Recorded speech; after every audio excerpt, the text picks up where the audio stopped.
We all know that we are human being, and human being is made up of the body and the soul. Our body needs certain ingredients, certain nutritious materials, food. And if we don't have hunger feeling, we will never use the food. So hunger is a gift of God. Hunger is a gift of God. Whenever we feel hunger, then we go to the meals and take delicious meals. Okay, this is one thing. So basically, the hunger instinct is given by God to help our body to become strong by using outer food. Similarly, another important instinct is sexual desire. Sexual desire is a basic instinct. We cannot avoid. After certain age, people are becoming, mature, and they need some other partner, and it is the basic desire, basic need, which actually, if it doesn't happen to have with us, our generation will not be produced. New generation could not be produced without sexual desire. So sex and hunger, these are the two basic desires which has been given by our Creator, our God, to improve our body health and to improve our generations. So these two things are necessary for our body. Our body needs it. And that is the gift of God, I am saying. But these are the two biggest enemies also. Hunger and the sex. These are the two biggest challenging enemies. Just remember your age from 16 to 40 years. We cannot control sexual desire. Just imagine after 50 years we cannot put ourselves in hungry condition for some more time. No, we can't wait. At 50, at 40, I need food in time, water in time. Otherwise, I will become ill. So these things, which are the basic instinct, they actually forces us to use something from outer side to help our body and to help our generation development. But because they are not controllable easily, God has given a system by which we are trying to develop ourselves in such a way that our body should not hurt our soul. Our body should not hurt our soul. And for these two things, stomach and the sexual desire, you see, if we eat more, we will become ill. If we eat more, we will become ill. If we eat abruptly, we will become ill. If we eat nonsense, we will become ill. So today's 21st generation, they are under the influence of lifestyle, where the hunger must be controlled in a proper way. Otherwise, after 40 years, you will be controlled by the doctors. So is it not? Similarly, sex is also. If you leave your sexual desire uncontrolled, if you move in the market, and if you are not following the principles how to be in a relation with other partner, then different kinds of sexual diseases, AIDS, and many more diseases will come and destroy the humanity.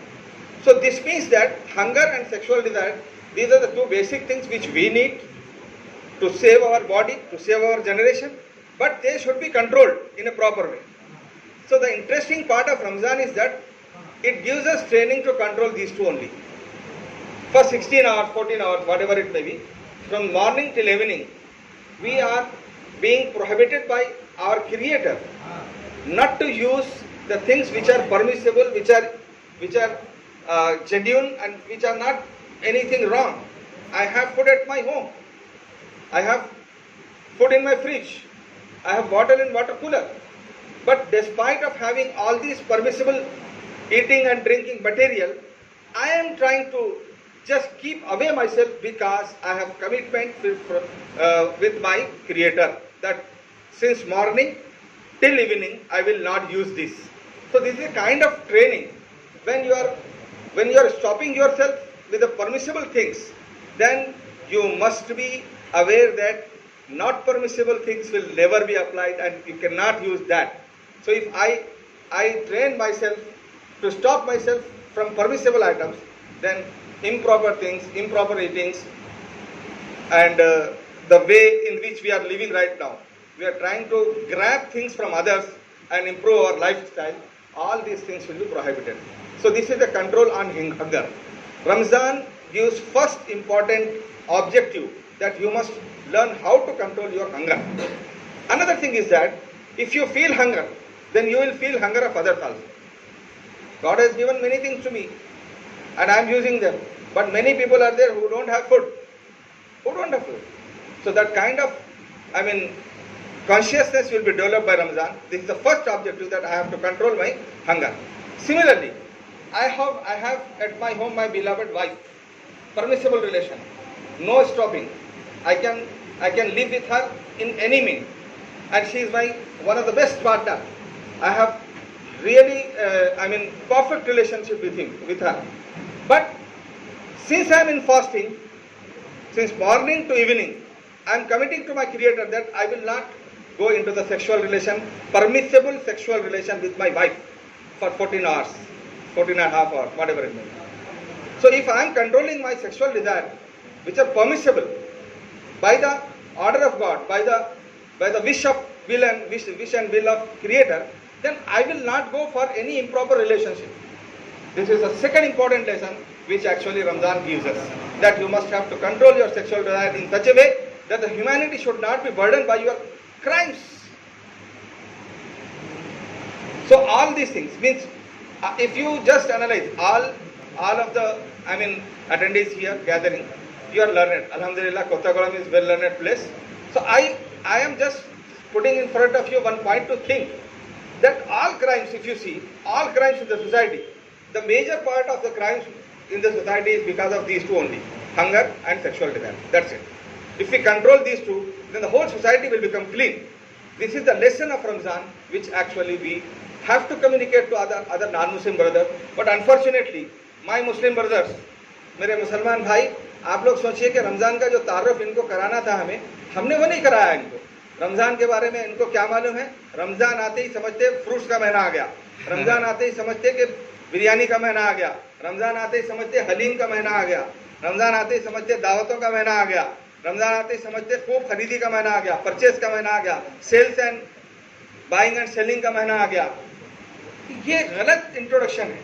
Ramzan actually is one of the biggest orientation program or refresher program given by our Creator to the whole community. And it is not only for Muslims. If Muslims are adopting, observing the fasting, our Hindu brothers, our Christian brothers, they also see us. And if they don't get the proper imaging, what actually the non-Muslim brothers are thinking in today's world about Muslims is that अगर रमज़ान आ गया तो इनके मस्जिद के पास traffic jam हो जाएगा, इनके hotels के पास ट्रैफिक जाम हो जाएगा, मिजरीज क्रिएट हो जाएंगे. तो we are not helping our Hindu and Christian brothers to become happy if they are just seeing the Ramzan coming. They are becoming worrying how to manage. Total office timing change हो जाएगा. जाना है थोड़ा आधा घंटा पहले निकलना पड़ेगा. अरे वहाँ गए तो मस्जिद के रास्ते में पूरा ट्रैफिक जाम रहता है. अरे वहाँ गए तो वो पूरा मार्केट पूरा जाम रहता है. रमजान आ गया. होटल्स के पास haleem, 80% of haleem and 80% of mandi and biryani is eaten by our Hindu brothers. It's a fact. In Hyderabad I am seeing. So business आपने क्या दिया? Muslims, you please think. Muslims, you please think what you are giving to your non-Muslim brothers. You are giving business. You are giving food. You are giving only the materialistic thing, not the spiritual message which actually Ramzan is trying to inculcate in us. And I think Jamaat Islami is trying to bridge this gap. We are conducting this kind of meetings at street levels. बिल्कुल छोटे-छोटे सभे पे. अभी आप देखिए, हमने इफ्तार किया. We have opened our fast. Is it not? इफ्तार किया. और हमारे साथ हिंदू भाई ने भी इफ्तार किया. तो इफ्तार करने का मतलब यह है कि वी आर, प्लीज थोड़ा अध्यास थोड़ी देर. इफ्तार करने का मतलब यह है कि by the order of creator we stop ourselves, by the order of creator we again use this. तो ये जो सिस्टम है हमारा, ये लिटरली बोल रहा हूँ मैं, सबसे अच्छा सिस्टम है किसी रिलीजन में, किसी इज्म में, किसी फेथ में जो है ना आपको नहीं मिलेगा। सब जगहों पर, हिंदुओं में भी अल्हम्दुलिल्लाह फास्टिंग के हमको ट्रेसेस मिलते हैं, क्रिश्चियंस में फास्ट है, हिंदूज में फास्ट है, but there is I mean difference between fast of different religions, लेकिन फास्टिंग तो है।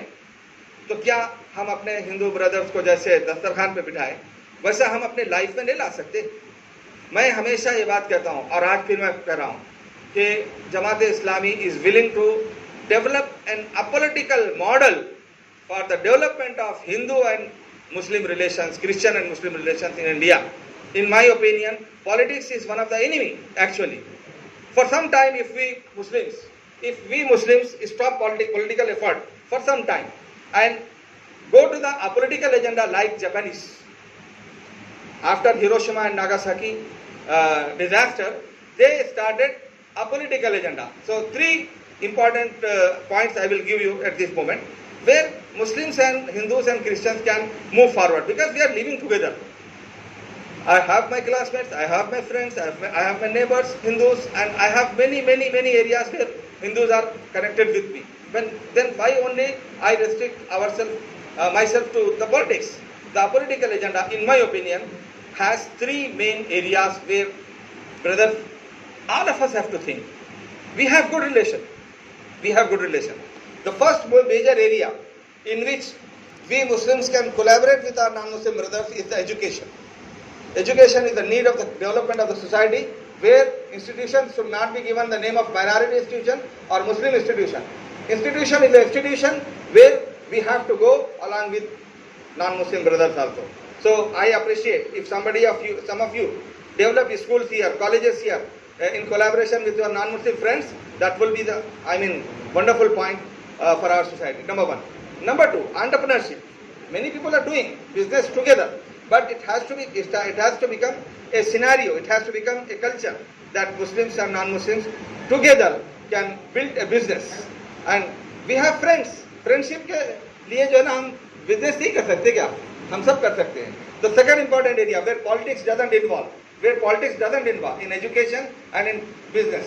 Business is my personal item, and I can do with my non-Muslim friends. And the third area in which we can collaborate is the social service. Poor is poor, sir. Poor is not a Muslim poor or Hindu poor. Needy is needy. Deprived is deprived. So Muslims have to give the percentage of their charity to the non-Muslims. We are not giving. Allah has given us an opportunity in Zakat. There is one head to make our non-Muslim friends easy to understand Islam and to appease them and to make them happy by giving support to them in their livelihood. It is called as Mu'allafatil Khulub. So in Surah Tawbah, there are 8 heads of account where Zakat has to spend. One head of account is Mu'allafatil Khulub. This is for only non-Muslims, not for Muslims. But we made it only for Muslims. Zakat is only for Muslims. So in charitable act, I think many organizations, our Hindu and Christian brothers, they are running honestly. Many organizations. Either we have to collaborate with them, or we have to call them to come with us and collaborate with us. So these three areas: education, entrepreneurship, and social service. Education, entrepreneurship, and social. And I told the same thing in front of KCR few years back and in front of Revant Reddy sir. That if you are developing an apolitical agenda, then politics only brings fighting, misunderstanding. Beyond politics, there are many ways, and Ramzan is creating that opportunity to us to come together, to understand each other, and to understand the message which actually Ramzan wants to give us. And if we follow it, definitely a revolution comes from Kottagolap, and inshallah, we will go to defeat fascism in India, and we'll try to develop humanitarian culture and brotherhood in our society, and Kottagulam can become one of the best examples for that. Thank you very much for having patience, listening me, and be practical. It is not only a speech, it is an offer. It is an offer, and I will be happy if this offer converts into the results. And in Kottagulam, if we see something like that, that you are not attending our festivals only, but you are participating with us in many part of our life. Thank you very much. Thank you, Vinod sir.